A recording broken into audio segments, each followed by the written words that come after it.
ये जो दलील है फाइन ट्यूनिंग आर्ग्यूमेंट, हम्म। आप क्या समझते हैं कि क्या ये अब्राहमिक विलियम क्रेग लेन वगैरह तो पेश करते होंगे, लेकिन आप क्या समझते हैं कि मुस्लिम उलमा इस साइंटिफिक आर्ग्यूमेंट को बुनियादी दलील की हैसियत देते हैं?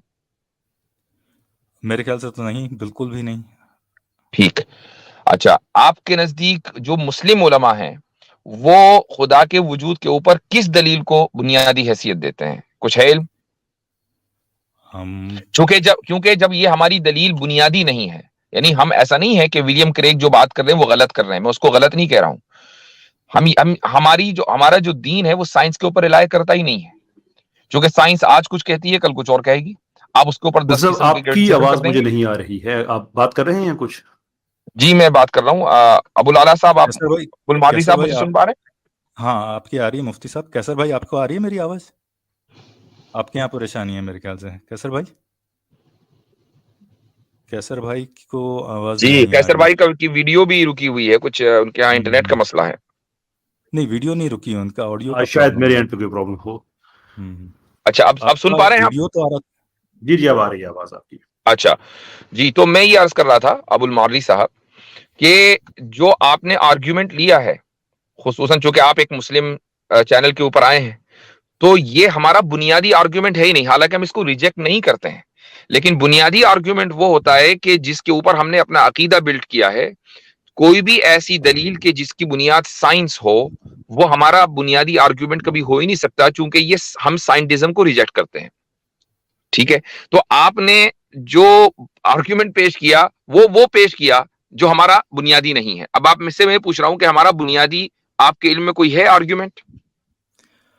हाँ नहीं, मेरे इल्म में है, पर मैं उधर मतलब हाँ ये है, आप बताइए मेरे को। आप अगर मसलन मसलन मसलन ऑन्टोलॉजिकल आर्ग्यूमेंट है, कलाम कॉस्मोलॉजिकल आर्ग्यूमेंट है। ये दो हम ये कह सकते हैं कि अहम तरीन आर्ग्यूमेंट्स हैं अशरी क्रीड में। तो अब मुझे हाँ नहीं, बताइए कि इसमें। देखिए हाँ, ये जो कलाम कॉस्मोलॉजिकल जो है वो आया है एरिस्टोटल से। ठीक है, वो कहीं से भी आया हो, लेकिन उसको वो कलाम इसलिए कहा जाता है चूंकि उसके अंदर मॉडिफिकेशन किया गया है। वो मॉडिफिकेशन इमाम गजाली ने किया है। हाँ अल वो गजाली बिल्कुल ने आया किया है हुआ है। पहले से, लेकिन इसी वजह से अल उसका नाम गजाली कलाम से पहले, कॉस्मोलॉजिकल है क्योंकि उसके अंदर मॉडिफिकेशन मुसलमानों ने किया है। अल गजाली से पहले अलकिंडी ने किया था इसमें काम, फिर उसके ओके, बाद अल चलिए मैं गजाली कहता ने हूं किया। अलकिंदी ने किया, किसी ने भी किया होगा। Hmm. What I am trying to say कि ये दो आर्ग्यूमेंट्स, ऑन्टोलॉजिकल एंड कलाम कॉस्मोलॉजिकल आर्ग्यूमेंट, अशरी की रीत के बुनियादी आर्ग्यूमेंट्स हैं।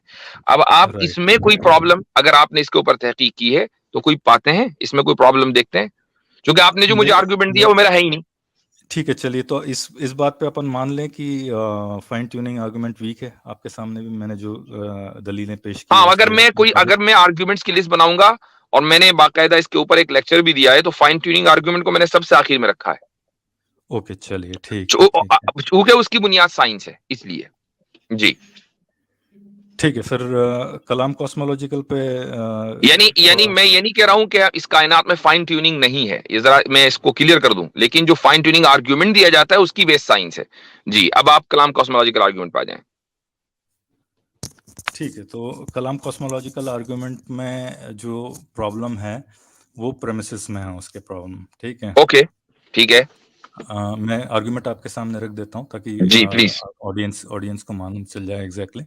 हाँ। तो आर्गुमेंट इस तरह, whatever begins to exist has a cause. ठीक है, ये फर्स्ट प्रेमिस है। सेकंड जी, प्रेमिस इसका है, the universe began to exist. ठीक है, ओके। तो ये दो फर्स्ट एंड सेकंड प्रेमिसेस मिलके इसका थर्ड जो कंक्लूजन आता है वो ये है कि therefore the universe has a cause. therefore the universe has a cause। जी, तो इसमें परेशानी ये है कि चलो एक बार के लिए हम मान भी लें, मैं अभी पहले उल्टा शुरू कर रहा हूँ, मान भी लें कि चलो यूनिवर्स हैड अ कॉज, हाँ, राइट। लेकिन उसमें शऊर कैसा आया है ना? हाँ, ये एक सबसे फंडामेंटल प्रॉब्लम है। अब आप पर देखिए, आपके कहने से उससे पहले पहले मैंने भी, आपका एतराज नकल कर दिया। जी। हाँ नहीं जी, मतलब वो मैं उस पे अपन बाद में आएंगे, पर उससे पहले जो जी। है वो ये है कि whatever begins to exist has a cause, hmm, right. Hmm. ये हम कैसे मालूम करेंगे? ये अच्छा, इस प्रेमिस को कैसे आप वेरीफाई करेंगे? How would you verify this premise? इसको वाईफाई करने का सिर्फ एक ही तरीका है, और वो ये है कि इसको आप ब्रेक करें इस तरीके से कि कोई ऐसी मिसाल दें कि जिसका एग्जिस्टेंस हुआ हो और बगैर कॉज के हुआ हो। इसको साबित कर दीजिए, ये पैरामिस टूट वो जाएगा। तो वो फिर ह्यूमियन इंडक्शन के तौर पे तो वो खारिज हो जाएगा, राइट? ह्यूमियन इंडक्शन के तौर पे वो खारिज हो हाँ, जाएगा, बिल्कुल ठीक है। वो एतराज जो आप पेश कर रहे हैं, किस तरीके से? क्योंकि हाँ, क्योंकि आप ये कह रहे हैं कि हमें आज तक कोई ऐसी मिसाल नहीं मिली कि हम्म, जिसमें कोई चीज बिना कॉज के आई हो, इसलिए हम मान लेते हैं कि कोई भी चीज नहीं हो सकती, राइट? वो एक I think black swan fallacy या ऐसा कोई आई थिंक हाँ, मतलब ये कि वो है। आर्गुमेंट ऑफ इंडक्शन है, ये ब्लैक स्वान फैलेसी बोलते हाँ हैं उसको, ठीक है। हाँ, राइट। तो ये हम्म। परेशानी वहाँ बहुत गहरी है उस इसमें, कि since you haven't exhausted all the possible worlds to see whether anything could come from मेरे भाई, आप ये समझते हैं कि जो डेविड ह्यूम का जो ये नजरिया है, ये गलत है, आप इसको गलत समझ रहे हैं, इसलिए कि अगर आपने इसको गलत माना तो डार्विनियन एवोल्यूशन का तो खात्मा है। हाँ नहीं, मैं गलत नहीं मान रहा हूँ। देखो, डार्विनियन इवोल्यूशन जो है वो एकदम लॉफ्टी क्लेम्स तो नहीं है कि ये पक्का भाई वजूद आप में ये आया देखें है। कि इल्हाद की जो बुनियाद है वो डार्विनियन एवोल्यूशन है, नहीं, इल्हाद डार्विनियन उसी पर खड़ा हुआ है। नहीं, ऐसा तो मेरे ख्याल से ऐसा तो नहीं है कि ऐसा ही इवोल्यूशन है, के इसलिए कि अलावा। आप उसको देखें, क्या नाम है उसका, रिचर्ड डॉकिंस, उसने अपनी किताब में डार्विनियन एवोल्यूशन के ऊपर तो सबसे ज्यादा जोर दिया है खुदा का इनकार करने के लिए। वो तो हाँ भाई नहीं, मैं इमामुल मलाहिदा है। अब उसकी बात भी ये आप नहीं मानेंगे तो किसकी मानेंगे?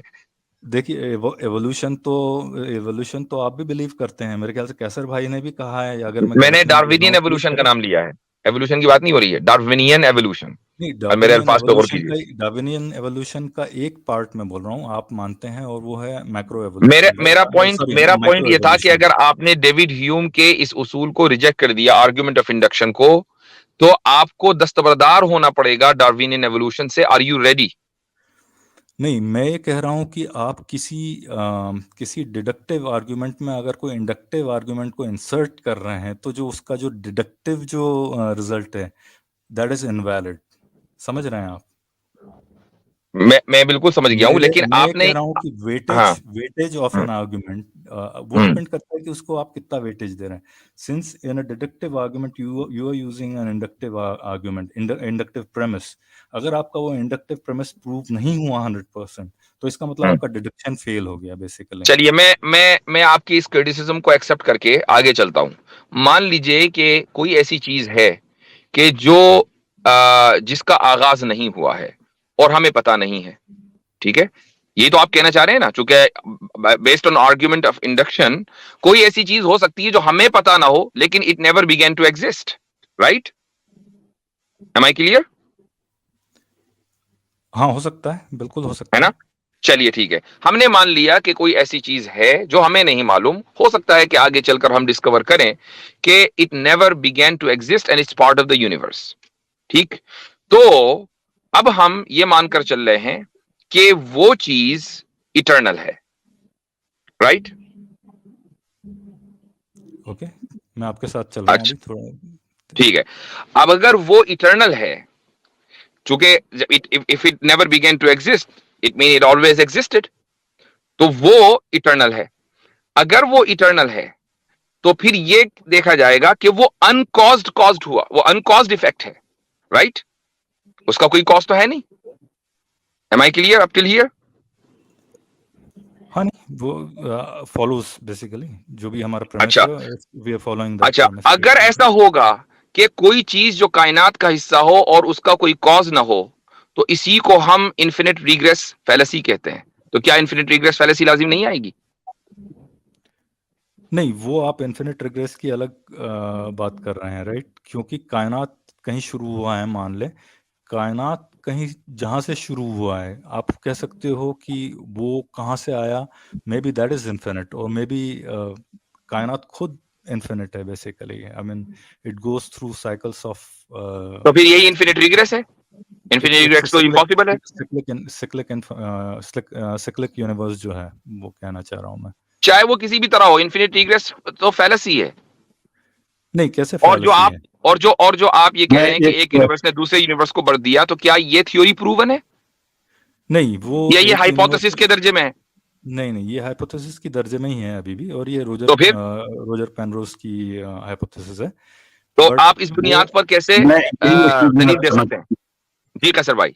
मैं मैं बस आप मुझसे कैरी ऑन कीजिए। मैं सिर्फ यही एक छोटा सा मैं कमेंट बीच में देना चाहूंगा कि रोजर पेनरोज की इस सिक्लिक आइडिया को आप मान रहे हैं कि ये एक प्लॉजिबल एक्सप्लेनेशन है यूनिवर्स की, लेकिन रोजर पेनरोज के ही आइडियाज के जो आपने जिस प्रोबेबिलिटी को आगे कहा था कि हम नहीं मान सकते इसको बिकॉज हमें पता नहीं कि इसकी डिस्ट्रीब्यूशन कैसे हुई है, ऑल्दो इसकी डिस्ट्रीब्यूशन का बड़ा पर्टिकुलर मैथमेटिकल मॉडल है, वो भी रोजर पेनरोज की ही है जो आप बात कर रहे थे 10 टू द पावर ऑफ 123 की जो मास और एनर्जी की डिस्ट्रीब्यूशन कैसर है, हम भाई उसकी वो जो बात कर नंबर जो कंप्यूटेशन, सॉरी सॉरी मैं आपको इंटरजेक्ट किया हूँ, इंटरप्ट किया हूँ, नहीं, बोल सकता आप हूँ? कैरी ऑन कीजिए। मैं आपसे ये कह रहा हूं कि एक तरफ आपके सामने एक मैथमेटिकल मॉडल है जिसको आप गलत प्रूव कर सकते हैं बिकॉज ये फॉल्सिफाइबल है, it's very precise, it's 10 to the power of 10 to the power of 123, लेकिन आप उसको रिफ्यूट करने के बजाय आप रोजर पेनरोज की दूसरा जो आइडिया है सिक्लिक कायनात का दोबारा एक साइकिल के अंदर बार बार उसका सामने आ जाना and then call it big bounce और व्हाटएवर, वो साइंटिफिकली स्पीकिंग वेरीफाइबल भी नहीं है, फॉल्सिफाइबल भी नहीं है। You are tilted more towards that, जबकि दूसरी तरफ आपके सामने नंबर्स हैं जिनको आप इजीली रिफ्यूट कर सकते हैं। नहीं कैसर भाई, पहली चीज़ तो इसमें ये जो प्रोबेबिलिटीज़ आपने बताई हैं, ये रोजर पेनरोज ने ये प्रोबेबिलिटीज़ आई थिंक 1990s के आसपास उनके पेपर में आई थी, ये जो आप 1/10 टू द पावर 123 बता रहे हैं, राइट? पहली चीज़ तो ये। अब उसके बाद उनका कुछ इस पे व्यू चेंज हुआ है या नहीं, मेरे को नहीं आइडिया, मैंने नहीं पढ़ा है, ये तो नहीं सॉरी मैं इस बारे में नहीं कह सकता हूँ, राइट? ये नहीं ये हुआ। सिक्लिक यूनिवर्स वाली जो थियरी है उनकी, वो मोस्ट रिसेंट है, जितना मेरे को मालूम है वो 2016-17 के आसपास हाइपोथेसाइज्ड है वो, तो वो लेटेस्ट है, राइट? और दूसरी ये चीज़ है कि मैंने लेकिन ये रोजर दोनों पेनरोज से ये कभी नहीं एक कंपीटिंग चीजें नहीं मैं है, पूरा कर लूँ, ये सॉरी। चीज ये कंपीटिंग आइडियाज नहीं है कि ऐसा नहीं है कि उन्होंने पहले कहा और बाद में उन्होंने नई चीज कही और वो उससे उनकी पोजीशन अपडेट हो गई। ये दो अलहदा अलहदा चीजें हैं। जब वो ये बात कर रहे हैं कि जो प्रोबेबिलिटी है वो 10 to the power of 10 to the 123 है, तो वो ये नहीं कह रहे कि ये कायनात बनने की प्रोबेबिलिटी है, वो ये कह रहे हैं कि ये मैस और एनर्जी की इस डिस्ट्रीब्यूशन की प्रोबेबिलिटी है जिसके बगैर इंसान की जिंदगी वजूद में नहीं आ सकती। And it's not as simple as कि मैस और एनर्जी की डिस्ट्रीब्यूशन प्रिसाइज हुई और इंसान वजूद में आ गया। इसके दरमियान पूरी की पूरी एक चेन ऑफ कोजैलिटीज है, पूरी की पूरी चेन है जिसके अंदर कार्बन्स हैं, जिसके अंदर इवन हमारे एटम्स हैं, और उन एटम्स की फाइन ट्यूनिंग के लिए जो हमें ऊपर जो हमारे जो हमारे मोलेकुलर जो बॉन्ड्स हैं उसके लिए भी हमें प्रोसेस खला में चाहिए और उनके लिए हमें ये डिस्ट्रीब्यूशन चाहिए। So there is a huge apparatus जिसमें से कोई भी चीज अपनी जगह से अगर हिल जाती है then you and I will not exist here. So ये जो प्रोबेबिलिटी है ये कायनात की तख्लीक की नहीं है, बल्कि कायनात के अंदर जिंदगी को अकोमोडेट करने के लिए जो मैस और एनर्जी की डिस्ट्रीब्यूशन है ये उसकी है। वेदर कायनात एक दफा ही बनी है या ये कायनात बार बार बनती आ रही है, this does not defeat the original argument। वो अपनी जगह पे एक सेपरेट चीज खड़ी हुई है क्योंकि इनका आपस में ताल्लुक नहीं है। लेकिन एक मिनट के लिए अगर हम मान भी लें कि ये कायनात बार बार वजूद में आ रही है, तो फिर भी कलाम कॉस्मोलॉजिकल आर्गुमेंट अपनी जगह पे वैलिड है बिकॉज उसके बार बार में वजूद में आने के लिए जरूरी है कि वो एक बार वजूद में ना हो और फिर वो वजूद में आए। That is why it is called cyclic. तो इसी वजह से इसके कहा जाता है कि इसमें साइकिल है। सो कलाम कॉस्मोलॉजिकल आर्गुमेंट नहीं क्या कैसर कहता भाई, है आप कि माजरत हर के वो साथ कहूँगा, आप चीज गलत कह जो रहे हैं ये, एग्जिस्ट जो कि वो that begins to exist has a cause and universe began to exist, whether वो पहली दफा था या वो दोबारा बाउंस बैक कर रहा था, it doesn't matter, it began to exist, therefore it has a cause। इससे आपके आर्गुमेंट माजरत पे के साथ कोई कहूँगा फर्क नहीं कैसर भाई, पड़ता। आप गलत बोल रहे हैं, माजरत के साथ श्योर, कहूँगा। करेक्ट कीजिए ठीक मुझे। है, और मैं हाँ बताता हूँ आपको क्या क्या आपने गलत पॉइंट्स रखे हैं, ठीक है? पहली चीज़ तो ये है कि वो प्रोबेबिलिटी जो आप दो हाइपोथेसिस की बात कर रहे हैं, जो प्रोबेबिलिटीज वर्सेस जो सिक्लिक यूनिवर्स, मैं आपकी बात से एग्री कर रहा हूँ कि सिक्लिक यूनिवर्स जो भी हो, अगर फंडामेंटल कॉन्स्टेंट्स की जो प्रोबेबिलिटीज रखी गई हैं, अ, उसका मैं आपको ये बताया कि उसका जो डिस्ट्रीब्यूशन है, प्रोबेबिलिटी डिस्ट्रीब्यूशन नहीं, बिल्कुल नहीं बताया गया। हो सकता है कि वो उसकी प्रोबेबिलिटी वजूद में आने की ऑलमोस्ट 1 हो बेसिकली, आप समझ रहे हैं? क्योंकि वो प्रोबेबिलिटी डिस्ट्रीब्यूशन उसके पीछे क्या रहा है, ये कोई नहीं आइडिया है। मैंने आपको लास्ट टाइम एक मिसाल दी थी एक डाइस की, राइट?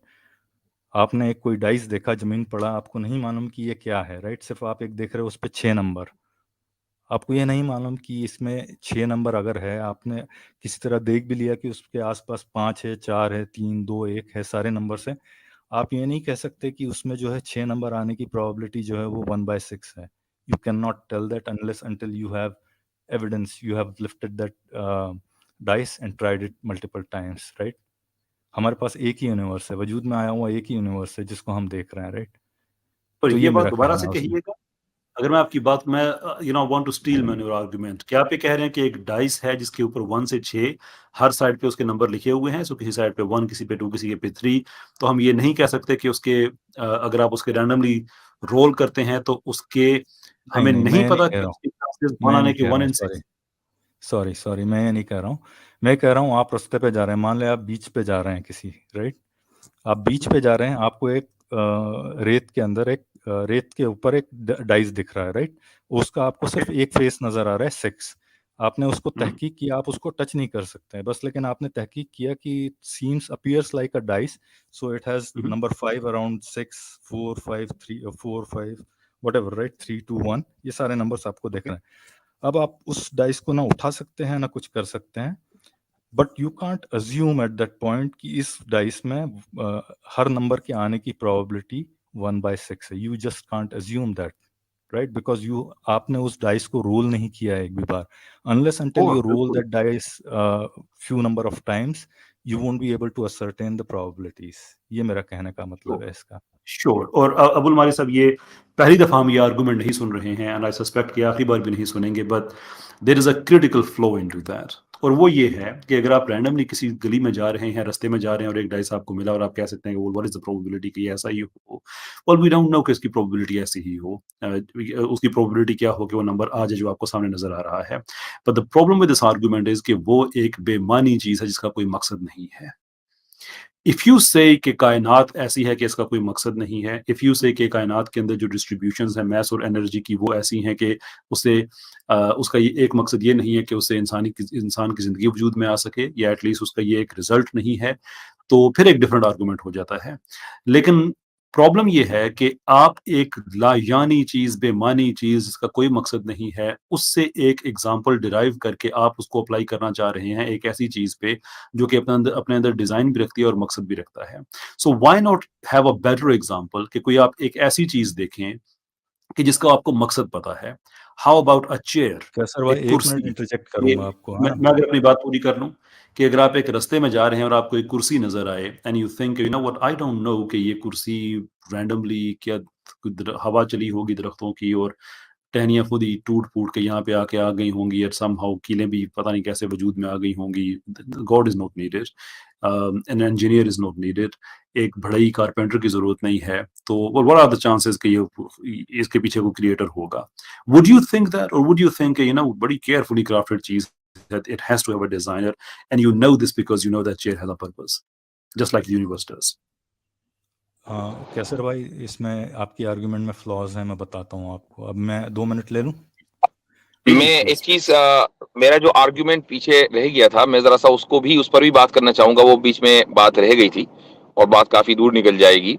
वो जो इन्होंने कलाम कॉस्मोलॉजिकल आर्ग्यूमेंट के ऊपर ऑब्जेक्शन किया था, तो वहां असल में बात रुक गई थी मैं और इसके मैं उसका बारे जवाब देना चाह रहा था।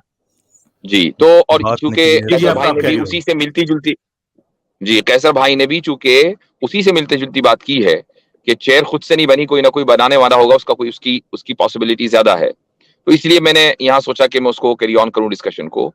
वो ये है कि मैं आपने मुझसे ये कहा कि भाई आर्गुमेंट ऑफ इंडक्शन नहीं हो सकता है कि कोई ऐसी चीज हो जो हमें पता ना हो लेकिन वो इटर्नल हो। तो मेरा आपसे उसके बारे में सवाल ये है कि वो जो चीज है जिसको आप इटर्नल मान के चल रहे हैं और जिसको अभी तक हम अभी डिस्कवर नहीं कर पाए हैं, क्या उसका चले कोई कॉज तो नहीं है, लेकिन क्या वो किसी दूसरे का कॉज बन सकती है?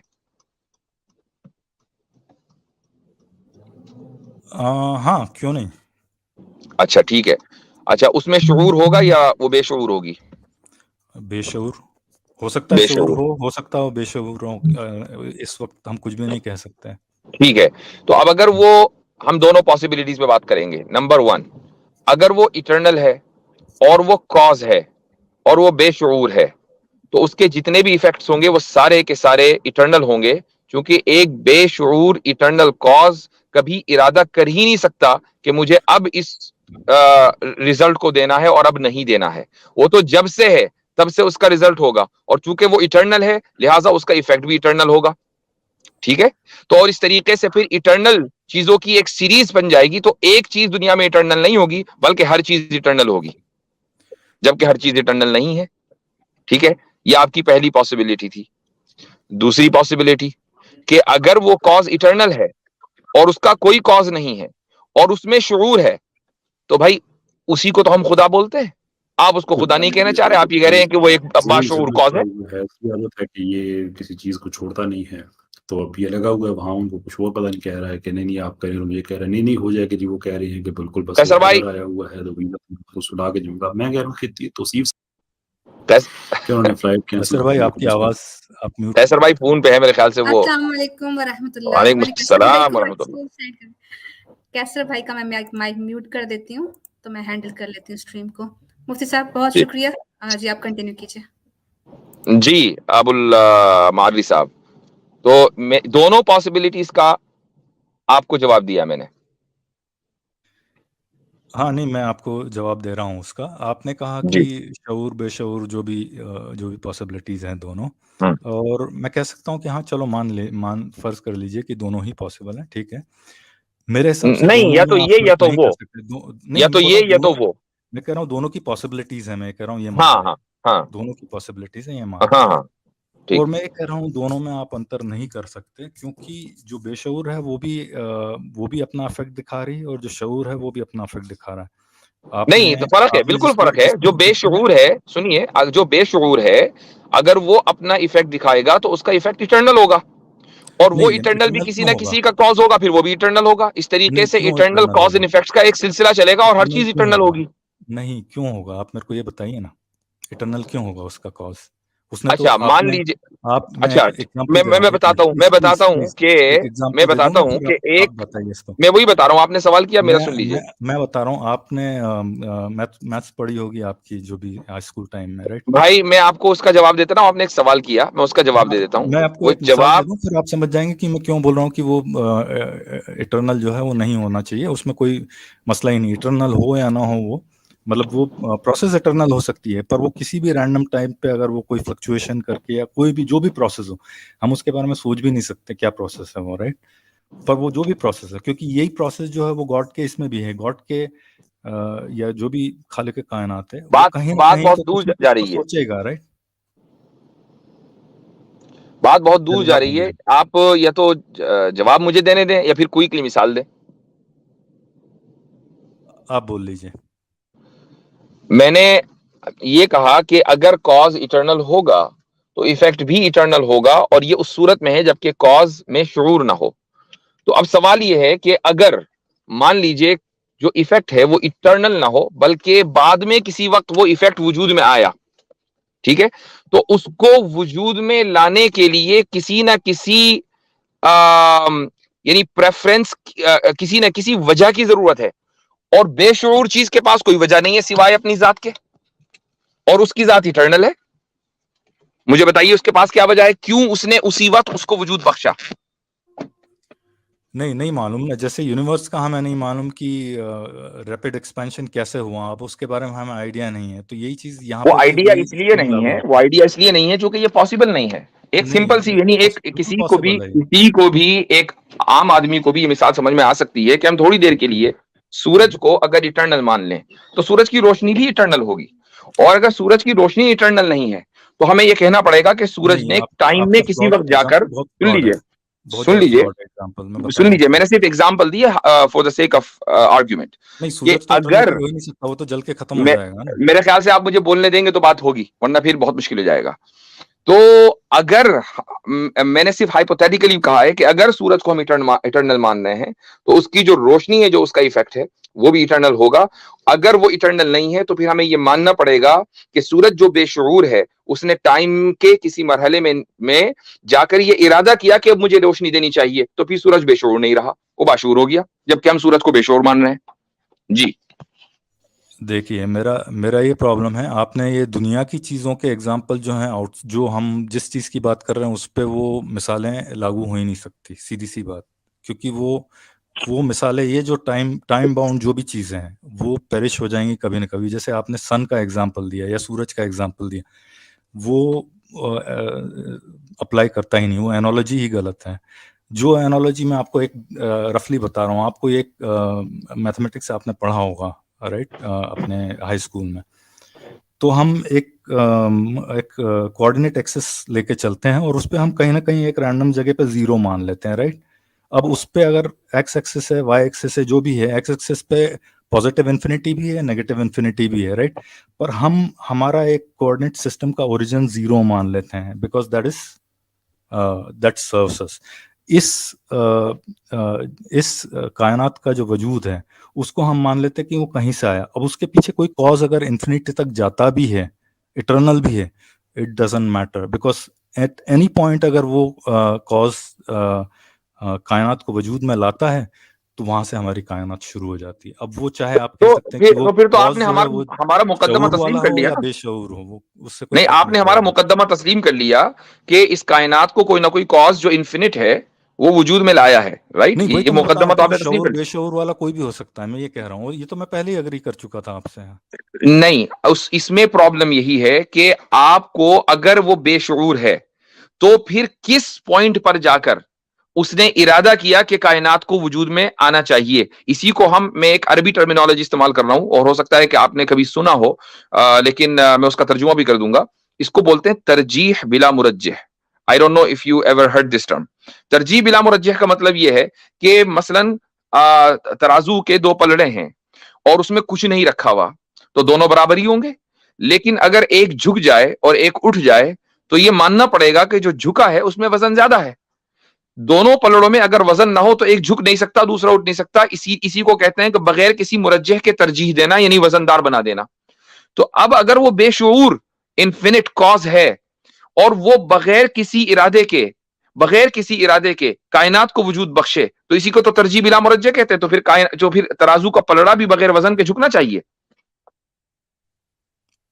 मुफ्ती साहब, आपने जो एग्जांपल दिया वो क्वेश्चन ही लोडेड था कि कोई ना कोई इरादा किया होगा बेशऊर चीज ने। अब वो कोई बेशऊर अगर चीज है तो कोई इरादा कैसे कर सकती है? आपने ये एग्जैक्टली, इरादा दैट्स शायद द मेरे ख्याल पॉइंट कि आपने, वो बेशऊर, नहीं, जब मैं कह बेशऊर रहा हूँ कि इरादा ही वो नहीं कर इरादा, सकता तो फिर नहीं, वो पर कायनात को वजूद में भी नहीं ला सकता। That is the point. नहीं, पॉइंट ये नहीं है कि वो इरादा हम जो एसोसिएट करते हैं वो माइंड्स के साथ कर सकते हैं, राइट। और माइंड्स किसके पास होते हैं? जिनके पास ब्रेन्स होते हैं, राइट। तो अगर आप ये ये मानने को तैयार हैं कि ये अल्लाह के ये पास ये ब्रेन्स हैं, आपने माइंड अब ब्रेन आप में, मुझे तो कह रहे हैं कि मैं सूरज को की मिसाल दे रहा हूं और उसको हम यानी टाइम बाउंड जैसी चीजें समझ रहे हैं, और खुद आप मिसाल दे रहे हैं इंसान की कि जिसके पास ब्रेन है और उस ब्रेन के जरिए वो इरादा करता है। नहीं, तो ये तो गिवन है ना गोया कि कि कोई खुदा को इरादा, आपने इंसान जैसा समझ लिया कि अगर उसके ये पास शऊर और इरादा है तो उसके पास भी ब्रेन होना चाहिए। ये कोई जरूरी तो नहीं है। नहीं, जरूरी नहीं है, पर इरादा कौन करता है? इंसान ही करते हैं इरादा, राइट, जिनके पास ब्रेन्स होते हैं, राइट। इसलिए कि हमारे पास लिमिटेड पावर्स हैं, तो हमें कुछ ना कुछ वसाइल और अगर कोई जराए चाहिए कॉजेलिटी, किसी भी काम अगर को कोई, करने के लिए। जिस जिस जिस जात को हम कायनात का खालिक मान रहे हैं उसके पास तो अनलिमिटेड पावर है। जब भी कायनात जैसी चीज उसने बना दी, उसको नहीं, भी पर आप क्या ये, वसाइल के ऊपर डिपेंडेंट मानेंगे? नहीं, मैं ये कह रहा हूँ कि उसको आपने एंथ्रोपोमॉर्फाइज कर दिया है बेसिकली, है ना। उसका वो इरादा करता है। मैं ये कह रहा हूँ कि हो सकता है कि वही कोई प्रोसेस हो, जो प्रोसेस ने कॉज एंड इफेक्ट वाला उसमें वो हो, प्रॉपर्टी हो, बस। That's about it. ना इससे ज्यादा ना इससे कम। मेरे ख्याल से इसमें बार बार मैं एक ही बात कहूंगा तो कोई फायदा नहीं है। मेरी तरफ से तो आर्ग्यूमेंट मुकम्मल हो गया है और आपके ऊपर अब ये जिम्मेदारी है कि आप ये साबित करें, और जरूरी नहीं है कि आज ही करें, कल भी कर सकते हैं, कभी भी कर सकते हैं, कि वो कॉज के जो इन्फिनिट है, कि जिसने इस कायनात को वजूद बख्शा है, वो बगैर शऊर के भी इस कायनात को शऊर वजूद बख्श सकता है, और कायनात का फिर इन्फिनिट और इटर्नल होना जरूरी नहीं है। और आपको यह साबित करना पड़ेगा कि बेशऊर इटर्नल कॉज का जो इफेक्ट होगा वो उसका इटर्नल होना जरूरी नहीं है। ये आपकी जिम्मेदारी है। मैं तो इतनी सारी मिसालों से साबित कर चुका। अब आप ये कह रहे हैं कि नहीं, शऊर करने के लिए जो है वो ब्रेन होने चाहिए, तो क्या आप खुदा को इंसान समझ रहे हैं, जबकि इंसान के पास लिमिटेड पावर्स है और खुदा के पास अनलिमिटेड पावर्स है? मुफ्ती साहब, यहाँ पे हम दोनों लेवल प्लेइंग फील्ड पे हैं ना। मेरे पास मैं सबूत दे सकता हूँ कि कोई खुदा या कोई कॉन्शियस बीइंग नहीं हो सकता, और नहीं नो, आप इट दलाइल दे डिपेंड्स, सकते हैं, नहीं इट आप डिपेंड्स दलाइल के दे सकते सबूत हैं से कि मुराद कोई क्या है। चोर अगर सबूत से और मुराद ये है कि कोई मिसाल दें, तो मैंने आपसे किसी मिसाल, यानी कोई आप मुझे कोई चीज दिखाएं ऐसी, तो मैंने उसका मुतालबा नहीं किया। आप अकली तौर पर, फिलोसॉफिकली, आप लॉजिकली, रैशनली बताइए कि कोई ऐसी चीज मुमकिन है। मैंने तो जितनी बातें की हैं सारी रैशनली की हैं। नहीं, मैं आपको यही कह रहा हूँ ना कि ये जो आपने कोई उसकी आर्गुमेंट अगेंस्ट दी ही नहीं है कि वो बिना शऊर के कोई चीज, इस तरह की चीज रिक्वेस्ट है यूनिवर्स अब्दुल को। मारी साहब, रिक्वेस्ट है, अब कंक्लूजन की तरफ चलेंगे। 40 मिनट्स हो गए, बाकी कॉलर्स भी वेट करें। मुफ्ती साहब, इनसे जरा कंक्लूजन ले लीजिए प्लीज।